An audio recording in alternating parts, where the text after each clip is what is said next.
বিরাট কোহলির ক্রেজ এখনও শেষ হয়ে যায়নি। ভারতীয় ক্রিকেটের সর্বকালের অন্যতম বড় তারকা তিনি। তা আবারও প্রমাণ হলো রঞ্জি ট্রফির ম্যাচে। এক যুগেরও বেশি সময় পর প্রথম শ্রেণীর ক্রিকেটে কোহলির প্রত্যাবর্তনকে ঘিরে রীতিমতো উন্মাতাল অবস্থা। নিশ্চিন্তে খান স্বাস্থ্যকর অল টাইম পান, অল টাইম হেলদি লাইফ। দিল্লির অরুণ জেটলি স্টেডিয়ামের বাইরে 2 কিলোমিটারের দীর্ঘ লাইন। আন্তর্জাতিক ক্রিকেট বা আইপিএল এর কোনো ম্যাচ নয়, উপলক্ষ ক্রিকেটের পোস্টার বয় বিরাট কোহলি। ঘরের ছেলে ঘরে ফিরেছেন। দীর্ঘ এক যুগেরও বেশি সময় পর খেলছেন প্রথম শ্রেণীর ক্রিকেট রঞ্জি ট্রফি। তার খেলা দেখতেই ভক্ত সমর্থকদের এমন উপচে পড়া ভিড় রঞ্জির ইতিহাসে যা বিরল। রেলওয়েজের বিপক্ষে দিল্লির ম্যাচ। ভারতীয় সংবাদ মাধ্যমের দাবি রাত 3টা থেকে স্টেডিয়ামের সামনে জড়ো হতে থাকেন দর্শকেরা। সকালে গেট খুলতেই হুড়োহুড়ি করে ঢুকতে গিয়ে কয়েকজন আহতও হন। পরিস্থিতি সামাল দিতে গিয়ে নিরাপত্তারক্ষীরও মুক্তি মেলেনি।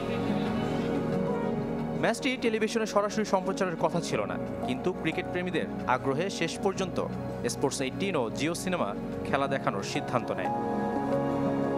ম্যাচ শুরুর পর মাঠে নামতেই কোহলি কোহলি ধ্বনিতে মুখরিত হয় পুরো স্টেডিয়াম। কেউ কেউ আবার সুর তুলেছেন আরসিবির নামে।